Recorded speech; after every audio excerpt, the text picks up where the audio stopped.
Ya baik, terima kasih rekan-rekan pers.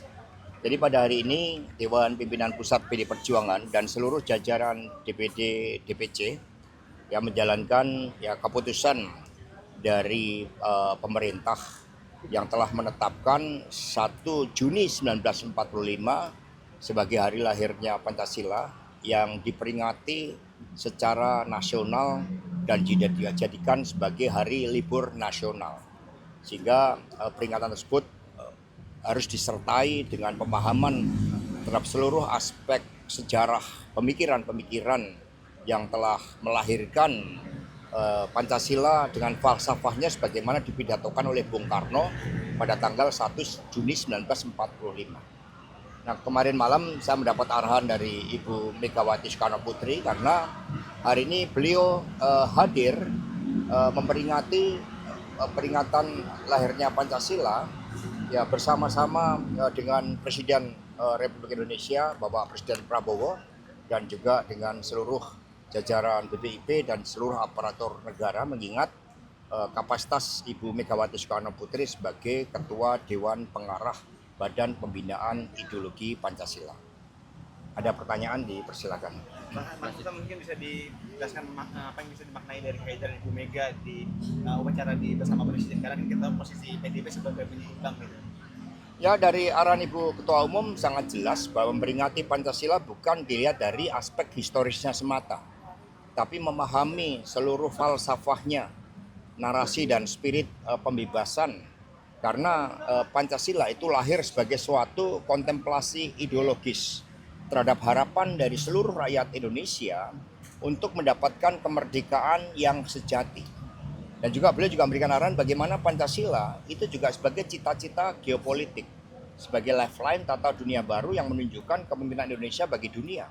Karena itulah Indonesia dengan Pancasila seharusnya menjadi contoh keteladanan bagaimana nilai-nilai ketuhanan, kemanusiaan, nilai kebangsaan, kemudian musyawarah dan keadilan sosial itu betul-betul diwujudkan.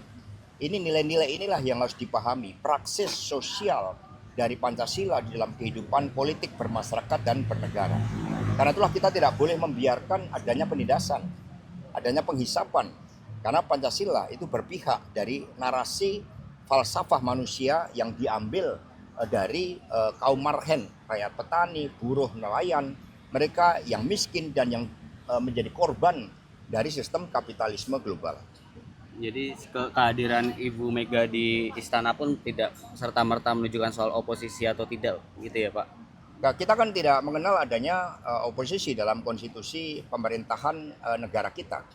Bahkan dalam pidato Presiden Prabowo yang tadi juga saya kutip, beliau menghormati posisi PD Perjuangan sebagai penyeimbang. Presiden Prabowo menegaskan dalam rapat paripurna DPR bahwa demokrasi memerlukan check and balances, demokrasi memerlukan kritik. Kami mendengar bahwa minggu ini akan dilakukan pemanggilan terhadap beberapa kelompok masyarakat sipil yang mereka bersuara kritis. Suara kritis itu terkandung kebenaran. Suara kritis itu muncul dari rasa cinta agar pemerintahan negara itu bisa berjalan dengan baik. Karena itulah sebaiknya kita mendengarkan berbagai masukan suara kritis, jangan kemudian dibungkam dengan menggunakan pasal-pasal karet yang di dalam hukum. Pak Sekjen, sedikit. Ya, tadi kan kami menyampaikan beberapa contoh pertanyaan kritis dan reflektif sebagai suatu bentuk kontemplasi kita bahwa Pancasila itu mencita-citakan perubahan struktur perekonomian, struktur politik, struktur budaya agar tidak ada lagi penindasan. Kemerdekaan itu harus diwujudkan. Dan kemerdekaan itu tidak hanya berserikat, berkumpul, bersuara, tapi juga kemerdekaan untuk berusaha. Jadi aspek inisiatif usaha ekonomi rakyat yang difasilitasi oleh pemerintahan negara itu harus diwujudkan sebagai bagian dalam keadilan di bidang perekonomian. Kami sangat khawatir di dalam berbagai persoalan perekonomian saat ini akibat makna dari Pancasila sebagai upaya membangun sistem perekonomian yang berkeadilan, yang mengedepankan kekuatan rakyat itu diganti oleh kekuatan oligarki. Mas Rijan, maaf, ini kan sering lagu tentang Bung Karno itu diputar di acara-acara PD Perjuangan. Sebenarnya filosofinya apa dan mungkin boleh spill penciptanya gitu? PD Perjuangan sendiri kan mengalami keterputusan sejarah. Jadi pada masa Orde Baru, misalnya memperingati hari lahirnya Pancasila 1 Juni 1945, saat itu dilarang. Sehingga kita kehilangan orientasi sebagai bangsa terhadap cita-cita pembentukan bangsa Indonesia dan pembentukan negara Republik Indonesia. Karena itulah dilakukan pelurusan sejarah dan konsolidasi ideologi. Nah, Mas Prananda Prabowo mengambil peran di situ. Misalnya lagu himne PD Perjuangan diperkenalkan, itu ciptaan dari Mas Prananda. Kemudian memperkenalkan dedication of life, bahwa berpolitik itu bergerak ke bawah.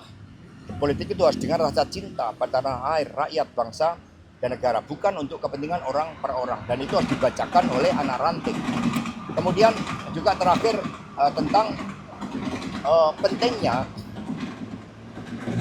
lagu Mars Bung Karno Bapak Marhenis. Karena selama ini kita berbicara Marhen itu kemudian dicap komunis dan sebagainya, padahal itu adalah suatu realitas sosial yang terjadi sebagai setting historis bagi Bung Karno untuk memerdekakan rakyat Indonesia yang terpinggirkan. Mereka mandiri tapi mereka harus dibangun kesadarannya. Maka lagu Mars Bung Karno Bapak Marhenis itu sangat penting dan diperkenalkan kembali oleh Mas Prananda Prabowo dengan aransemen yang baru. Itu membangunkan kesadaran kita tentang watak sejati Pancasila untuk merubah struktur yang menindas berdasarkan nilai-nilai ketuhanan, kemanusiaan, keadilan, kebangsaan, dan kerakyatan itu sendiri. Mas, menyambung lagu Bung Karno itu, apakah mungkin PDIP nantinya mengusulkan ke pemerintah untuk setidaknya memutar lagu itu di acara-acara kenegaraan itu? Sebenarnya kalau kita melihat dari sejarah kemerdekaan bangsa ini, tidak ada yang tidak terlepas dari sejarah Bung Karno, Bung Hatta, Tan Malaka, dan begitu banyak pahlawan lain. Ini yang kemudian harus digali pemikiran-pemikirannya. Sehingga dalam mata pelajaran sejarah harus menggali seluruh spirit itu. Inilah yang kemudian sementara ini dilupakan. Bagi PD Perjuangan, lagu Mars Bung Karno Bapak Marhenis, yang penting adalah spiritnya itu. Spirit tentang kemerdekaan kita, tentang politik kita, itu untuk rakyat Marhen. Itu penuh dengan upaya-upaya nyata bagaimana kebijakan-kebijakan ideologis sampai teknokratis itu memberi kemanfaatan bagi rakyat. Kita sudah tertinggal dengan Singapura, bahkan dengan Malaysia. Pendidikan kita menurun kualitasnya. Maka dengan spirit lagu Bung Karno Bapak Marhen, kita memperkuat watak sejati politik yang membebaskan dari berbagai belenggu kemiskinan, kebodohan, dan ketidakadilan.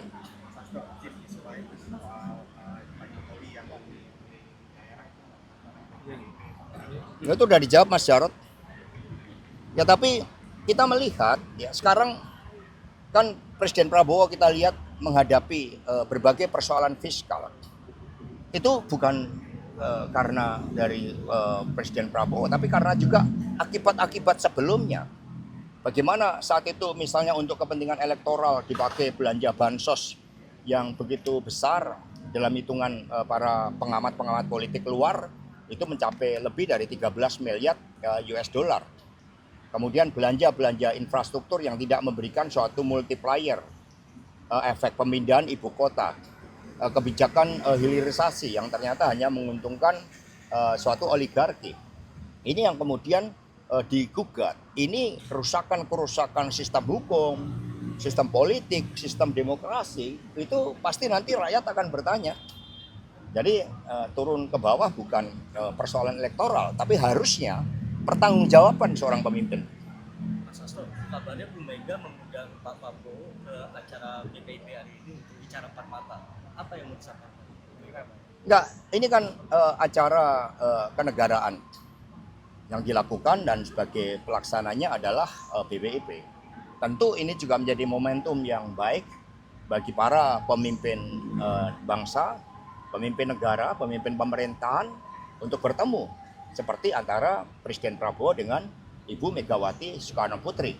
Beliau adalah presiden kelima yang punya banyak pengalaman dan juga memiliki hubungan baik kedekatan secara personal dengan Presiden Prabowo. Sehingga pertemuan itu kita harapkan akan membahas hal-hal yang strategis tentang berbagai arah bangsa dan negara ke depan.